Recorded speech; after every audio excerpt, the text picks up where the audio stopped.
Bom dia, aqui é Remo Noronha, normalmente com aulas de Física e Matemática. Hoje a gente tem um projeto diferente, uma aulinha de inglês baseada na música Yesterday, Lennon e McCartney.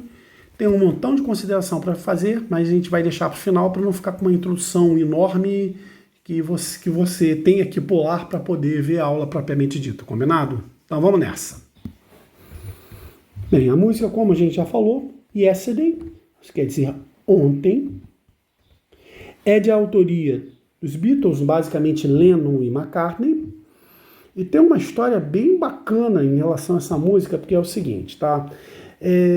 Da mesma forma que Roberto e Erasmo, eles faziam música, um fazia e botava o nome dos dois e vice-versa, Lennon e McCartney também tinha isso, mas Yesterday é claramente a música do Paul. E foi interessante quando ele chegou lá para o George Martin, que era o craque arranjador dos Beatles, ele o George Martin falou para ele que assim, pô, essa música não é uma música típica, né? Não é Love Me Do, Love Me Do, não tem aquela batida lá de rock comum, a música é diferente. O que você acha de botar com um quarteto de cordas? Aí o Paul falou na época que nunca tinha ouvido um quarteto de cordas na vida. Aí o George Martin falou, vai lá, assiste, depois a gente conversa. O Paul assistiu o quarteto de cordas e se apaixonou.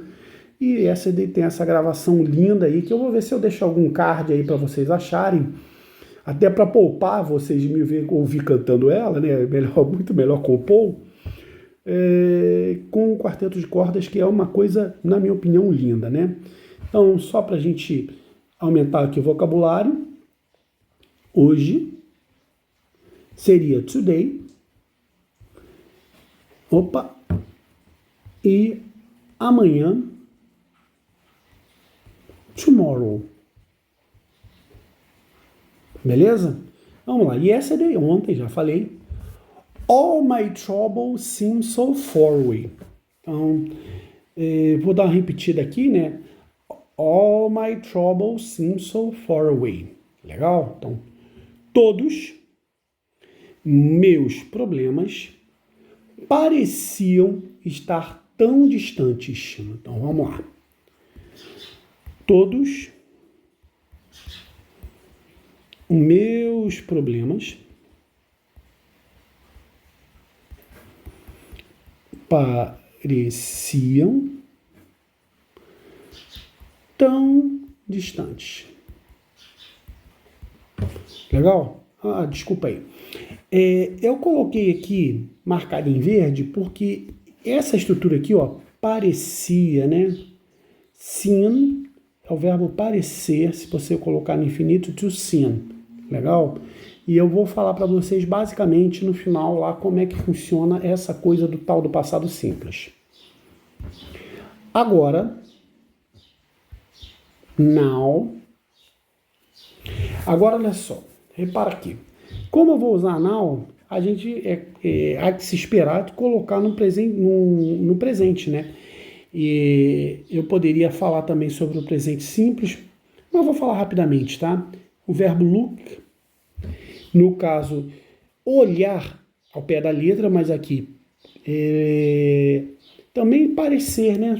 Seem e look são sinônimos aqui, né? Tem a ideia de parecer. Eles parecem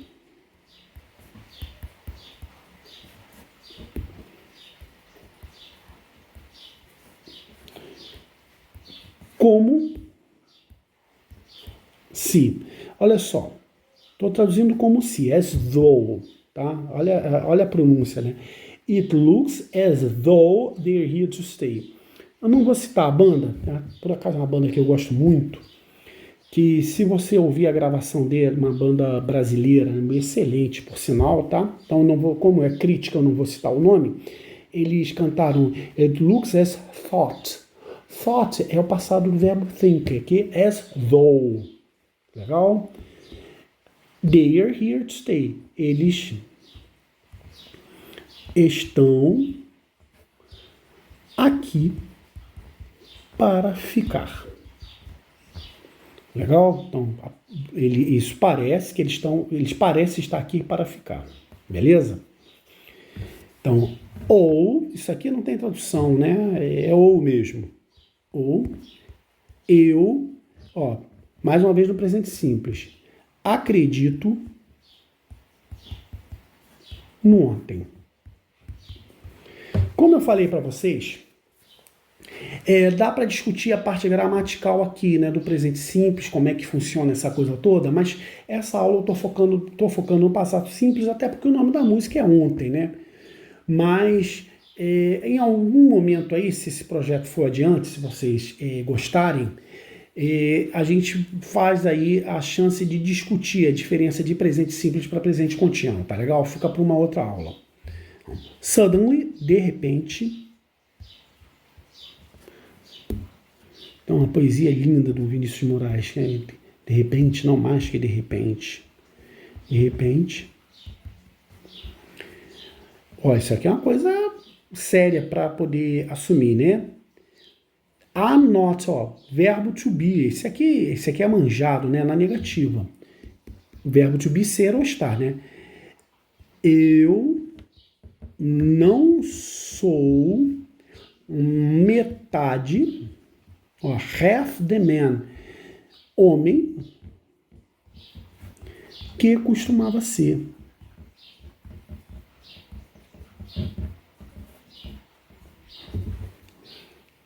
Legal? Então, ó, used to be. Quando você fala used to be, é uma coisa que você costumava fazer e não faz mais. Ou, no caso, costumava ser e não é mais. Legal? Isso é uma coisa dura de assumir, né? A pessoa está destruída. Outro ponto gramatical que eu vou explicar para vocês, esse aqui vai estar explicado bonitinho, né? Sublinhei em verde porque é algo que eu vou explicar. O verbo dare to be, ele dá a ideia de existir.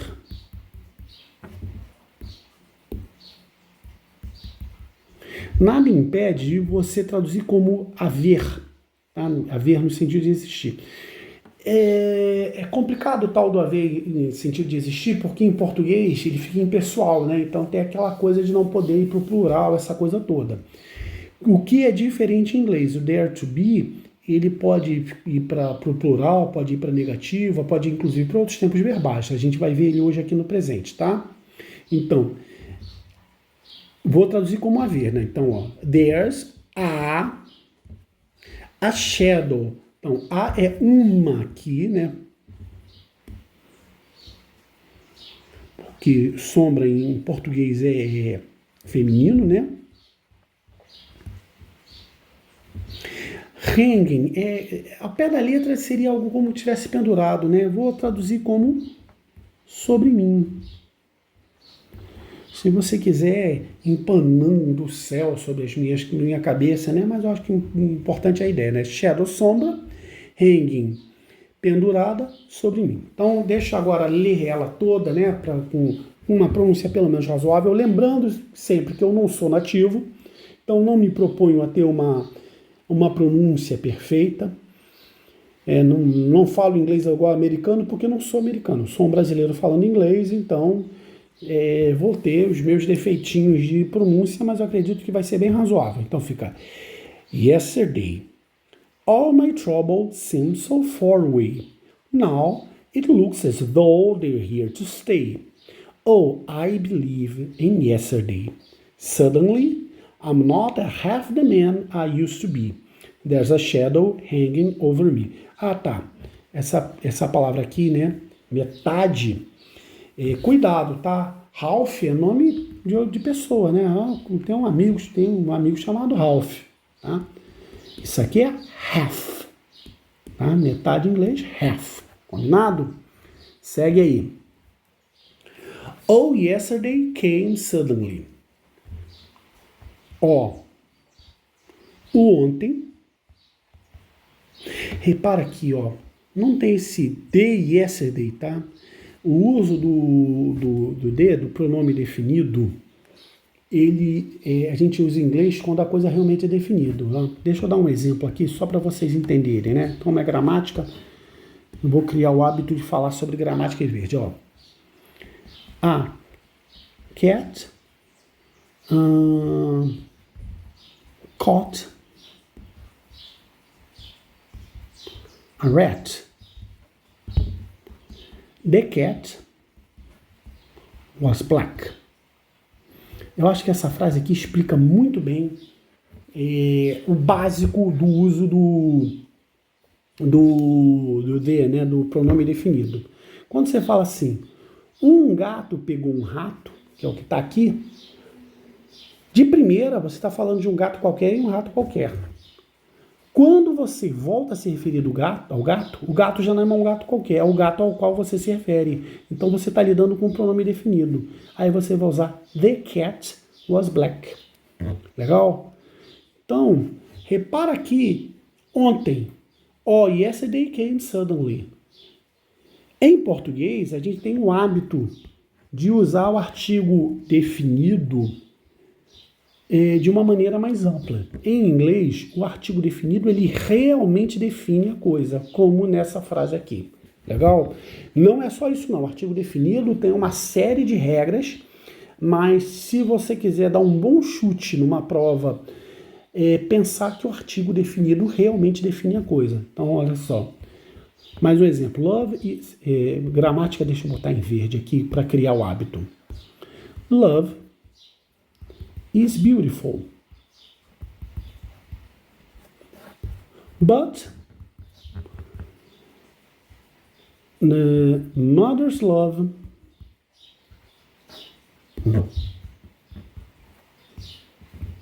is more. Tá? Então repara aqui, como é que eu traduziria? O amor é belo, mas o amor de uma mãe é mais. Repara que em inglês eu não vou colocar the aqui, tá? Porque eu estou falando de amor de uma maneira genérica. O amor é belo, tá? Em inglês não leva o artigo definido porque o amor de uma maneira genérica. Mas aqui, o amor de mãe já não é um amor qualquer, é um amor definido. Legal? Então, isso dá uma noção razoável de quando tiver que chutar o uso ou não do artigo definido, já te dá uma ideia legal, né? Então, yesterday came suddenly. O ontem veio de repente. Aí, olha só. O verbo é come. Legal? A gente vai ver mais tarde que o verbo, quando você coloca no inglês, no passado, você coloca ed no final. Então, o verbo é seem. Deixa eu criar o hábito de, quando discutir gramática, botar verde. O verbo é seem. Ou to seem, se você quiser colocar no infinito com to. Legal? Se você quiser colocar no passado, coloca ed no final. Por que isso não acontece aqui com come? Por que não é comed? Porque come é um verbo irregular. Então, se o verbo é irregular, o próprio nome diz, se vira aí para poder decorar a lista. Why she had to go? Porque ela teve que ir. Estou usando um truque índio aqui, né? Isso aqui é um porquê de pergunta, né? Então, para ficar bonitinho, hábito de aluno, né? Você ficou assim, meio junto, meio separado, para depois poder brigar pela nota, né? Mas esse porquê que é separado, que é um porquê de pergunta. Porquê de resposta é because. Inclusive, título de uma outra linda música dos Beatles, né? E cuja pronúncia, né? Eu costumo brincar com os alunos, falar inflamação no bico, because. Então, because é porque junto.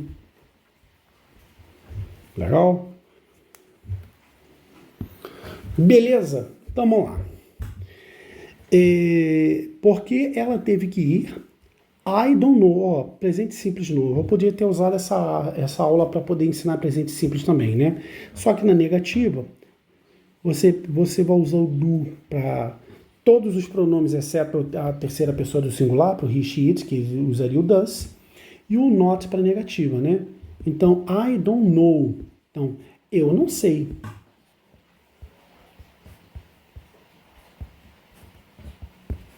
She, ela. Would, uma ideia condicional, né? Verbo principal, say, dizer, né? Então, ela não diria. Isso é o pé da letra. Tá legal? Só que em uma tradução livre, eu diria, eu colocaria, ela não disse. Já está no passado, já aconteceu, né? Aí é que que a gente tem uma briga para poder discutir aqui, ó. Repara aqui. Quando você faz a tradução, você tem a opção de ficar mais próximo do que foi dito em matéria de língua ou ficar mais próximo da ideia. Legal? Tem uma frase, acho que é sensacional, né? Que é tradutor e é traditore. Todo tradutor é um traidor.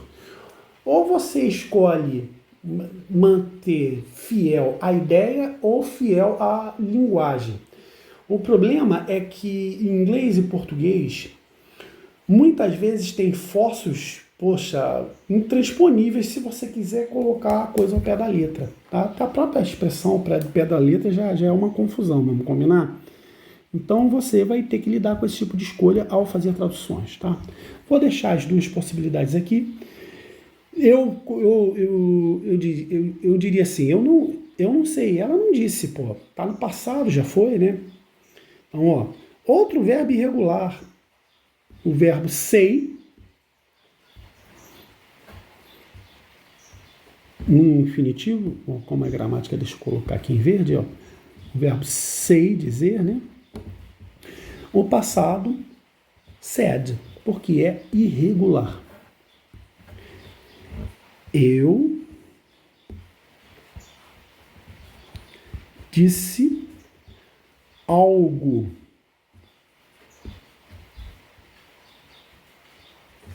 Errado. Now I long for yesterday. Agora, sinto falta do ontem. Legal? Então vamos ver a questão do texto todo, né? Como para ajudar vocês a pegarem a pronúncia, até para depois você, se caso você queira cantar, né? Oh, yesterday came suddenly. Why she had to go, I don't know, she wouldn't say. I said something wrong. Now I long for yesterday. Olha, já que a gente está falando de pronúncia, muito cuidado com esse TH, até. O TH, ele não é T, não é F, não é S, é TH. Você consegue fazer isso colocando a língua entre os dentes e soprando, né? Tem a brincadeira de falar que nem criança, sopinha de massinha, tá? Mas quem é purista e quer ensinar isso de maneira fonética, não gosta dessa explicação. Mas de boa, se você quiser treinar, sopinha de massinha, né? Sopinha de massinha com a língua entre os dentes até conseguir. E um bom exemplo de ver como se coloca a língua entre os dentes, tem aquela música Nothing Compares to You. Se você vê o clipe, claramente a cantora coloca a língua entre os dentes para poder falar Nothing Compares. Legal? Bem, continuando aí. Yesterday, ontem, né? Já botei. Love was, verbo to be no passado, então era ou estava, né? Such an easy game to play. O amor, todo aquele papo que a gente já teve sobre o artigo definido, né? Isso se repete aqui. Era como um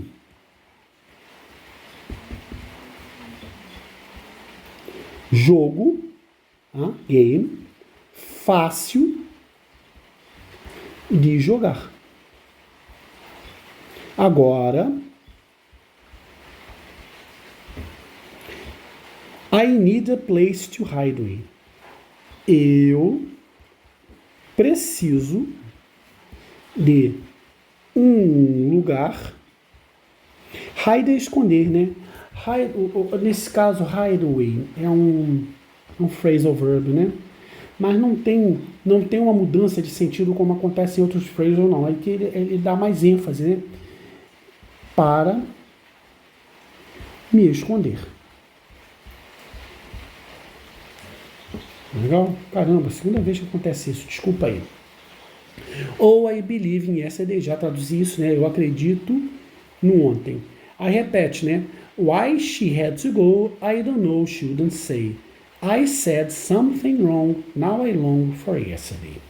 Então, vamos ver lá a questão da pronúncia, né? Yesterday.